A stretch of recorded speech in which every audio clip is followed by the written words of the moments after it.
नमस्कार दोस्तों, स्वागत है आप सभी को। आज हम लोग कम्युनिटी हेल्थ नर्सिंग का आगे का क्वेश्चन देखेंगे। हम लोग क्वेश्चन नंबर 50 तक कर चुके हैं। इस टॉपिक में हम लोगों को लगभग 400 क्वेश्चन देखना है, 400 प्लस क्वेश्चन देखना है। तो इसमें हम लोग 50 नंबर तक देख चुके हैं और इसके आगे का हम लोग देखेंगे। 150 या 200 के आसपास में कर लेंगे। उसके बाद नया टॉपिक शुरू करेंगे, फिर उसके बाद दोबारा इस टॉपिक पर आएंगे, क्योंकि लगातार एक ही टॉपिक चलते रहेंगे तो आप लोगों को लगेगा कि एक ही चीज़ बताया जा रहा है। तो मतलब कि चेंज करके हम लोग पढ़ते रहेंगे तो पढ़ने में भी थोड़ा इंटरेस्ट बढ़ेगा। और हम ईश्वर से भी प्रार्थना करेंगे कि इस बार आप लोगों को नए वर्ष में आप लोग जो चाह रहे हैं कि हमको जॉब मिले, तो निश्चित रूप से आप लोगों को सफलता मिले। अगर आप लोग अच्छे से अच्छे गाइड के साथ पढ़ते हैं, अच्छे तरीके से जो बताया जा रहा है उस तरीके से मेरे गाइड अनुसार अगर पढ़ते हैं, तो निश्चित रूप से आपको सफलता मिलेगा और एग्ज़ाम निकलेगा भी और मेरिट लिस्ट तक भी पहुंचिएगा। तो आप लोग तो जैसे कि बहुत दिनों से क्लास में जुड़े हुए भी हैं, बहुत सारे कैंडिडेट, कुछ कैंडिडेट नया में भी ऐड हुए हैं और बहुत सारे कैंडिडेट अभी तक क्लास के ग्रुप से नहीं जुड़े हैं।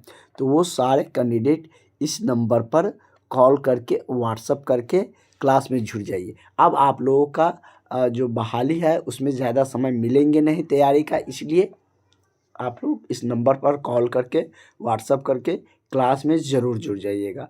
और आगे का इन्फॉर्मेशन क्लास में मिलते रहते हैं। आपको सारा नोट्स भी मिलते हैं, क्लासेस डेली मिलते हैं, कोई भी वैकेंसी का इन्फॉर्मेशन है उसकी सारी जानकारियाँ आपको मिलते रहते हैं। तो आप लोग ज़रूर क्लास के ग्रुप में इस नंबर पर व्हाट्सअप करके, कॉल करके जुड़ जाइएगा। तो चलिए हम लोग बिना देरी किए हुए क्लास को स्टार्ट करते हैं। फर्स्ट क्वेश्चन कह रहा है कि पल्स पोलियो कार्यक्रम आरंभ हुआ था। ये पल्स पोलियो कार्यक्रम मतलब कि पोलियो का टीकाकरण को लेकर ये कार्यक्रम चलाया गया था। तो वही कह रहा है कि पल्स पोलियो कार्यक्रम कब आरंभ किया गया था। तो ये 1995 में पल्स पोलियो कार्यक्रम शुरू किया गया था और हमारा देश पोलियो से मुक्त हो चुका, मतलब कि पोलियो का ज़्यादातर उन्मूलन हो चुका है, ख़त्म हो चुका है। ये WHO ने हम लोगों के देश को घोषित किया है। 2015 में ये घोषित किए हैं। तो मतलब कि इसकी केसेस कम आने लगती है। किसी भी देश में अगर कोई बीमारी की केसेस कम आती है तो वहाँ उस देश को WHO के द्वारा उससे रहित, मतलब कि उस बीमारी से रहित, मतलब कि उस बीमारी का खात्मा ही समझा जाता है, या उस बीमारी का उस देश में कम संख्या है वो माना जाता है, मतलब कि उस देश से उसका उन्मूलन हो चुका है। जैसे कि हमारे देश से छोटी माता स्मॉल पॉक्स और पोलियो का भी उन्मूलन हो चुका है। तो ये WHO ने घोषणा किया है। WHO आप लोग जानते हैं, वर्ल्ड हेल्थ ऑर्गेनाइजेशन, इसके बारे में हमने आपको बताए थे। विश्व स्वास्थ्य संगठन, WHO का क्या है? विश्व स्वास्थ्य संगठन। इसका फुल फॉर्म होता है वर्ल्ड हेल्थ ऑर्गेनाइजेशन, जो कि पूरे वर्ल्ड में, पूरे विश्व में स्वास्थ्य संबंधित चीज़ों की जानकारियाँ, गाइडलाइंस, सारा कुछ वो अप्रूवल करते हैं। इसका और भी डिटेल्स में हमने आपको बताए थे कि इसका मुख्यालय जिनेवा में है, भारत में इसका मुख्यालय मुंबई में है। ठीक है, फर्स्ट आंसर आपको क्या हो गया? 51 का ऑप्शन नंबर ए सही है। नेक्स्ट क्वेश्चन है कि विश्व में, कह रहा है कि विश्व में परिवार नियोजन कार्यक्रम किस देश में पहले शुरू हुआ था। तो ये भारत में हुआ था। कहाँ हुआ था? ये एक बार पहले भी हम लोग ये क्वेश्चन देख चुके थे, इसलिए इस पर ज़्यादा समय नहीं देंगे। तो ये भारत में सबसे पहले परिवार नियोजन कार्यक्रम शुरू हुआ था। हालांकि नाइट ब्लाइंडनेस क्या है? नाइट ब्लाइंडनेस रतौंधी किस विटामिन की कमी से होती है? तो रतौंधी विटामिन ए की कमी से होती है। किसकी कमी से? विटामिन ए की कमी से होती है। और सबसे ज़्यादा विटामिन ए किस में पाया जाता है? तो गाजर में। किस में? तो गाजर में सबसे ज़्यादा विटामिन ए पाया जाता है। उसके बाद यदि हम बात करें तो जैसे कि फिश का ऑयल होता है, उसमें, अंडा में, इस सब में, हरी सब्जियों में, इन सब में पाए जाते हैं विटामिन ए।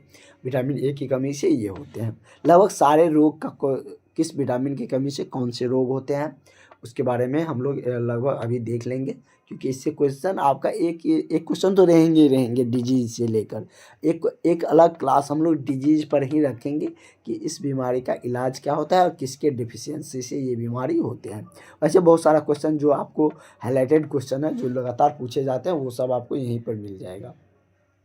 विटामिन सी की कमी से क्या होता है? तो विटामिन सी की कमी से एस्कर्बिक होता है। इसको एस्कर्बिक एसिड भी कहा जाता है। क्या कहा जाता है? एस्कर्बिक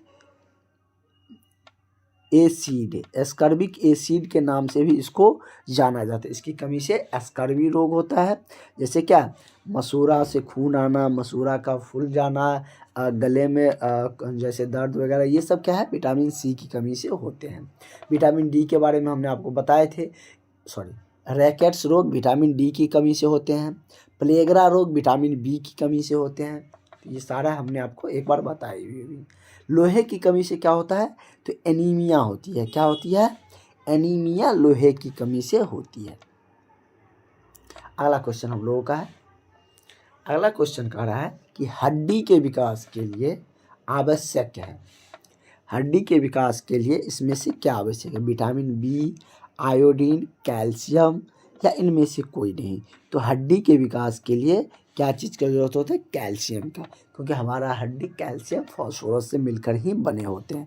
तो हमारे शरीर में हड्डी के विकास के लिए कैल्शियम की ज़रूरत होती है। ठीक है, ऑप्शन नंबर आपका ए सही हो जाएगा। नेक्स्ट क्वेश्चन हम लोग देखते हैं। घेंघा रोग।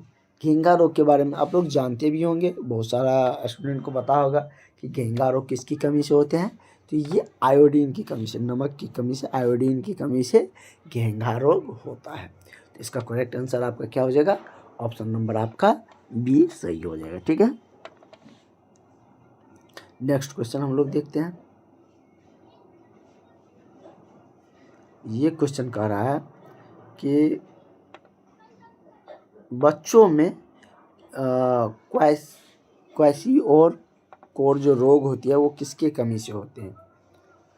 जैसे वसा दिया है और विटामिन दिए हैं, प्रोटीन दिए हैं, या इनमें से कोई नहीं? तो किसकी कमी से होते हैं? तो ये होता है आपका प्रोटीन की कमी से। किसकी कमी से? तो प्रोटीन की कमी से ये रोग होते हैं। तो करेक्ट आंसर आपका क्या हो जाएगा? ऑप्शन नंबर आपका सी सही हो जाएगा। ठीक है, नेक्स्ट क्वेश्चन है कुपोषण। कुपोषण जैसे क्या? मतलब कि शरीर में विटामिन, प्रोटीन, इन सब की कमी हो जाती है तो क्या होते हैं? कुपोषण का शिकार हो जाता है। मतलब क्या? शरीर पतला दुबला हो जाता है। आप लोग देखते होंगे कभी न्यूज़ में, वैसे पेशेंट भी आप लोगों का जो कॉलेज डे में भी मिलता है आप लोगों को कुछ दिन का ड्यूटी, तो उस समय भी किए होंगे। बहुत सारे कैंडिडेट संविदा पर वर्क कर रहे हैं, तो उन सबको देखने को मिले भी होंगे। तो कुपोषण का जो प्रमुख कारण पूछ रहा है, तो कुपोषण का प्रमुख कारण क्या है? जैसे कि ऑप्शन नंबर ए दिया है कि प्रोटीन और कैलोरी की कमी से, खनिज लवण की कमी से, विटामिन की कमी से, या इनमें से कोई नहीं? तो कुपोषण का जो प्रमुख कारण है वो क्या है? तो वो आपका है प्रोटीन कैलोरी की कमी से कुपोषण रोग होता है। जहाँ पर खाना जितनी मात्रा में लेनी चाहिए उतनी उससे कम खाना मिलता है, तो उसमें वो व्यक्ति क्या हो जाते हैं? कुपोषण का शिकार हो जाते हैं। और भी बहुत सारी डिफिशियंसी की वजह से भी हो जाते हैं। जैसे क्या? इसमें प्रमुख कारण क्या है? प्रोटीन और कैलोरी की कमी से क्या होता है? तो कुपोषण का शिकार हो जाता है। प्रमुख कारण कुपोषण का यही है। नेक्स्ट क्वेश्चन आपका है कि 1 वर्ष तक के बच्चे को कहा जाता है क्या? जब 1 वर्ष के आयु तक के बच्चे हैं, उससे छोटे या 1 वर्ष तक का है, तो उस बच्चों को क्या कहा जाता है? टोडलर, नवजात, न्यूबॉर्न शिशु, इन्फेंट, या शिशु, या इनमें से कोई नहीं? तो 1 वर्ष तक के जो बच्चे होते हैं उसको जो कहा जाता है, जैसे कि इसके बारे में आप लोग जानते भी होंगे, तो उसको शिशु कहा जाता है। क्या कहा जाता है? शिशु, इन्फेंट कहा जाता है। इंग्लिश में क्या हो जाएगा? इन्फेंट हो जाएगा। मतलब कि 1 वर्ष तक के जो बच्चे होते हैं, 1 वर्ष के आयु तक के, उसको इन्फेंट शिशु कहे जाते हैं। नवजात कब कहा जाता है? जब बच्चा जन्म लेता है तो उस समय बच्चे को क्या कहा जाता है? तो नवजात कहे जाते हैं। ठीक है, नेक्स्ट क्वेश्चन हम लोग देखते हैं।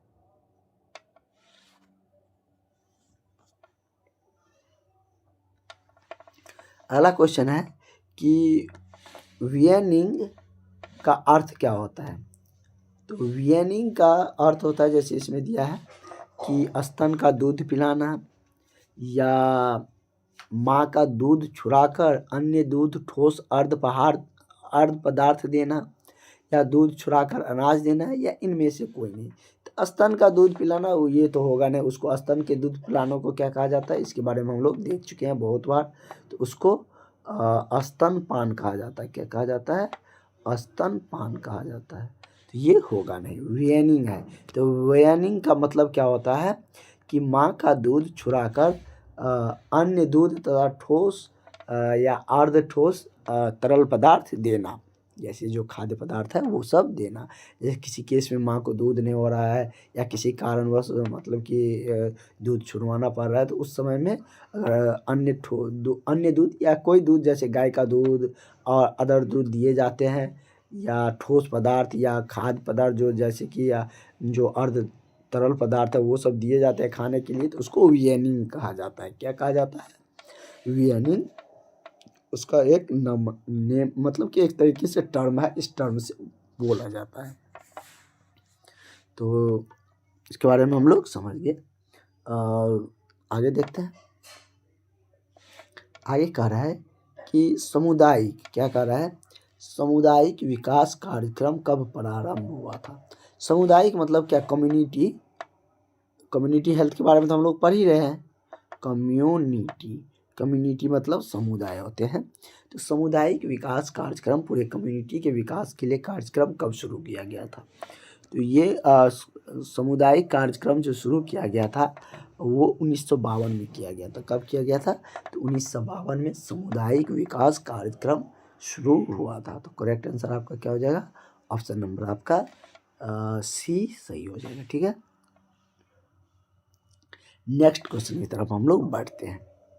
अगला क्वेश्चन हम लोगों का कह रहा है, और एक बार फिर से आप लोगों को कह देते हैं कि आप लोग अगर इस बार जॉब ले लेना है, इतनी सारी वैकेंसी है, बार बार आपको वैकेंसी आएगा नहीं, तो आपको तैयारी करना होगा और अच्छे से तैयारी करना होगा। जब हम आपके लिए इतनी मेहनत करके आपको तैयारी करवा रहे हैं, तो आप लोग भी अच्छे से क्लास अटेंड करिए, जो नोट्स मिलता है उसको पढ़िए, निश्चित रूप से आपका सिलेक्शन होगा। जिसके पास नोट्स नहीं है वो सारे कैंडिडेट इस नंबर पर कॉल करके व्हाट्सअप करके नोट्स मंगा सकते हैं। ठीक है, 7050872996। अगला है कि भारत में अंतिम जनगणना कब हुआ था? पहला नहीं पूछ रहा है, अंतिम पूछ रहा है। पहला तो अंग्रेज के ही शासनकाल में हुआ था। कह रहा है कि अंतिम लगभग 1889 में हुआ था पहला। तो मतलब कि कह रहा है कि अंतिम जनगणना कब हुआ था? जनगणना मतलब क्या होता है? सभी चीज़ों का गणना करते हैं। क्या है? जन मतलब क्या होता है? लोग। गणना मतलब लोगों को गिनती करते हैं, पता करते हैं कि किस राज्य में कितनी जनसंख्या है, लिंगा अनुपात किस राज्य का ज़्यादा है, किस राज्य में कितने शिक्षित लोग हैं। जैसे कि हम लोग जानते हैं कि हमारा राज्य बिहार क्या है कि सबसे कम शिक्षित वाला राज्य, सबसे ज़्यादा केरल है, और उसके बाद इस तरीके से डाटा उसी से प्राप्त होता है। तो ये सबसे लास्टली हुआ था 2011 में। कब हुआ था? 2011 में। 10 वर्ष पर होता है ये जनगणना, 10 वर्ष पर होता है। अगला होना था 2021 में, लेकिन उस समय कोरोना समय था। कोरोना का समय था 2021, आपको पता है, इसलिए उस डेट को टाला गया। इसलिए 2021 में आप लोग जनगणना नहीं हो पाया था। ठीक है, क्योंकि अभी जो भी डाटा है किसी के पास या आपके बुक में या आपके एग्ज़ाम में पूछे जाएंगे तो वो 2011 के डाटा के अनुसार ही पूछेगा, क्योंकि अभी तक इसका अगला जनगणना हुआ नहीं है। ठीक है, तो करेक्ट आंसर आपका ऑप्शन नंबर आपका डी हो जाएगा। अगला है कि भारत में जनगणना कितने वर्ष पर होता है? ये तो हम बता ही दिए आपको कि भारत में जनगणना 10 वर्षों पर होती है। ठीक है, तो ये हम आपको पिछले क्वेश्चन में ही बता दिए थे। नेक्स्ट है आबादी वृद्धि का प्रमुख कारण क्या है? चलिए इसको भी हम लोग देख लेते हैं। आबादी वृद्धि का प्रमुख कारण क्या है?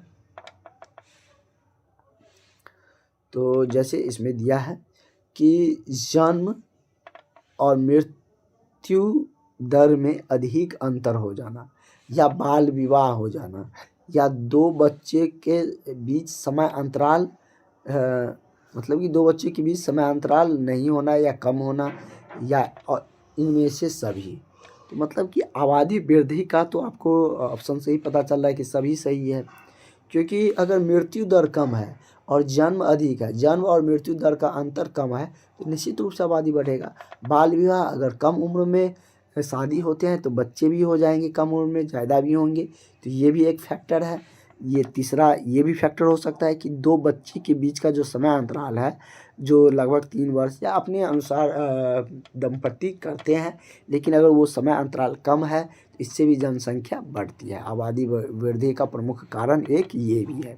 ये सब क्या है, आबादी के वृद्धि का प्रमुख कारण है, इसलिए ऑप्शन नंबर आपका डी सही हो जाएगा, ऑल ऑफ दीज, इनमें से सभी। नेक्स्ट क्वेश्चन क्या कह रहा है, अगला क्वेश्चन कह रहा है कि फ्लोरेंस नाइटिंगेल कौन थी, एक नाम है, वही पूछ रहा है कि फ्लोरेंस नाइटिंगेल कौन थी। जैसे इस तरीके से आप लोग मदर टेरेसा को जानते हैं ना, हमारे देश में बहुत शांति के लिए उसका नोबेल प्राइज़ भी मिल चुका है। तो वही कह रहा है कि जो फ्लोरेंस नाइटिंगेल थी वो कौन थी, समाज सेविका थी, नर्स व्यवसाय की संस्थापक थी, या विश्व विख्यात महिला थी, या इनमें से कोई नहीं।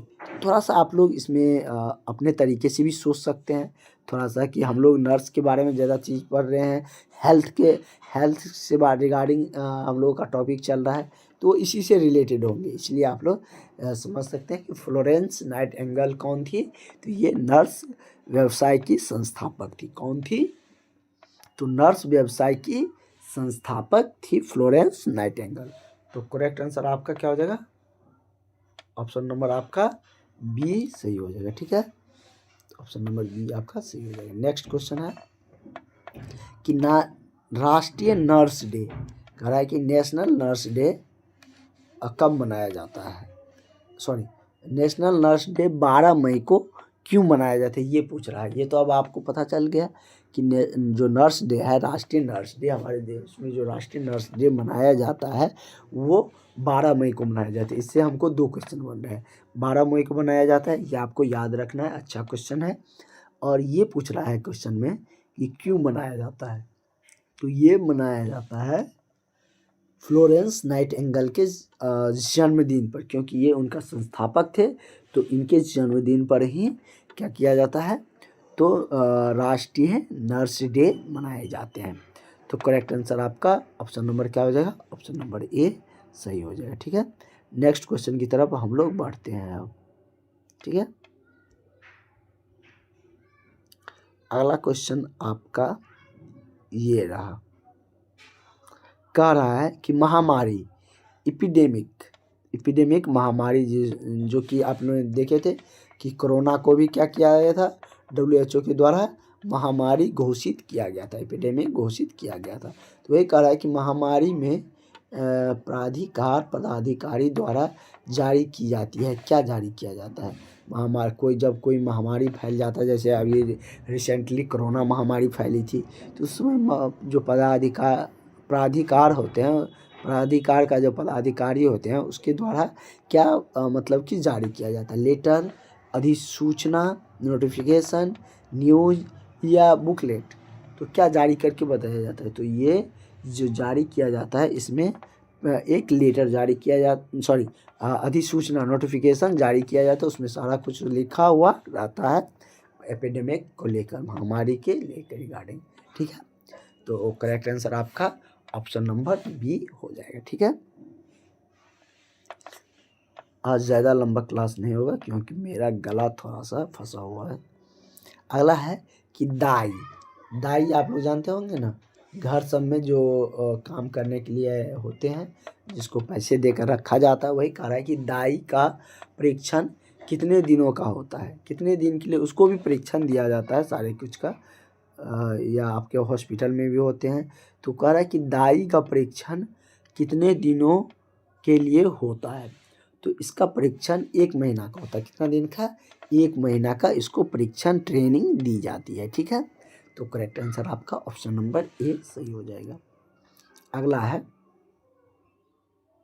कि ग्रामीण स्वास्थ्य, क्या कह रहा है, ग्रामीण स्वास्थ्य रक्षक विलेज हेल्थ गाइड का परीक्षण होता है, कहाँ होता है, कह रहे कि ग्रामीण स्वास्थ्य रक्षक विलेज हेल्थ गाइड का परीक्षण होता है 1 वर्ष 9 माह, 6 माह या 3 माह में। तो ये कितने पे होते हैं? तो ग्रामीण स्वास्थ्य रक्षक का जो परीक्षण होता है ये आपको 3 माह पर होता है। कितने पे? तो 3 माह में होते हैं। ठीक है। अगला है कि आशा का भुगतान होता है। आशा का भुगतान कैसे होता है?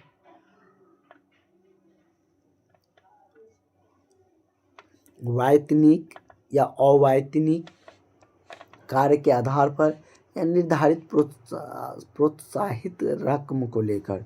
तो आशा का जो भुगतान होता है वो कैसे किया जाता है? तो वो कार्य के आधार पर किया जाता है। कैसे? कार्य के आधार पर मतलब कि पर पेशेंट के अनुसार पर उसका भुगतान होता है। ये आप सबको भी पता है। तो उसके कार्य के आधार पर ही क्या किया जाता है? भुगतान राशि दी जाती है। तो पर पेशेंट के अनुसार पहले कम थे, 1000 पहले मिलते थे, अब बढ़ाया गया है। तो इसका एग्जैक्ट नहीं पता है लेकिन बढ़ाया गया है। क्योंकि और इस बीच में कुछ दिन पहले आप लोग देखते होंगे कि आशाकर्मी प्रदर्शन भी कर रहे थे, क्योंकि वो लोग भी चाह रहे थे कि हम लोगों का वेतन के जरिए मिले। तो इस तरीके से परमानेंट वेतन के टाइप जैसे मिलते हैं उस तरीके से। तो ये सब जानकारी आप सबको भी मिला होगा कि बहुत दिन धरना इसका भी चला था। अगला क्वेश्चन है कि ग्रामीण पंचायत का प्रधान कौन हो? सॉरी, ग्राम पंचायत का, ग्रामीण या ग्राम कहिए, ग्राम पंचायत का प्रधान कौन होता है? तो ग्राम पंचायत का जो प्रधान होता है वो कौन होते हैं? जैसे आपका ऑप्शन दिया है मुखिया, सरपंच, उप मुखिया या ग्राम सेवक। तो ग्राम पंचायत का जो प्रधान होता है, प्रमुख व्यक्ति होते हैं, वो क्या होते हैं? तो मुखिया होते हैं। जिस तरीके से देश का राष्ट्रपति होता है ना, उसी तरीके से ग्राम पंचायत का जो प्रधान होता है वो मुखिया होता है। मुखिया आप लोग जानते होंगे, बहुत सारे कैंडिडेट जो कि नगर निगम से होंगे तो वहाँ पर मुखिया नहीं होता है, वहाँ पर मेयर होते हैं। मेयर, उपमेयर, पौर, महापौर जिसको बोला जाता है, लेकिन ग्राम पंचायत में मुखिया होते हैं। अगला है कि पंचायत समिति का प्रधान होता है। पंचायत समिति का प्रधान कौन होगा? तो पंचायत समिति का जो प्रमंडल प्रमुख होता है, जिसको प्रमुख आप लोग कहते हैं ना, मतलब कि प्रमुख को कौन चुनता है? तो बहुत जितने भी प्रमंडल का जो समिति होती है, वो एक पंचायत का है कह लीजिए, या उसमें जो भी समिति आते हैं, जितने भी समिति, उन सारे समिति को मिलाकर क्या होता है? एक प्रमुख बनता है, जो कि पंचायत समिति का वो प्रमुख भी होता है। उसको प्रमंडल प्रमुख भी कहा जाता है। ठीक है। तो करेक्ट आंसर आपका ऑप्शन नंबर बी हो जाएगा। अगला है जिला परिषद का प्रधान होता है। जिला परिषद किसका प्रधान होता है? तो ये मतलब कि जिला विकास पदाधिकारी, जिला पंचायत अध्यक्ष। तो जिला परिषद का प्रधान मतलब कि क्या होता है? तो जिला पंचायत अध्यक्ष जिला परिषद का प्रधान होते हैं। इस तरीके से आप लोगों का आगे का क्वेश्चन हम लोग कल कंटिन्यू करेंगे। 75 से हम लोगों का क्वेश्चन कल होगा। ठीक है। वैसे इसके बारे में आप लोग कमेंट्स करके बता भी सकते हैं कि जन्म के समय जो नवजात होते हैं शिशु, उनका वजन कितना होता है। ठीक है। तो कमेंट सेशन में इसके बारे में आप लोग जो इसका करेक्ट आंसर है वो बता सकते हैं। Thank you.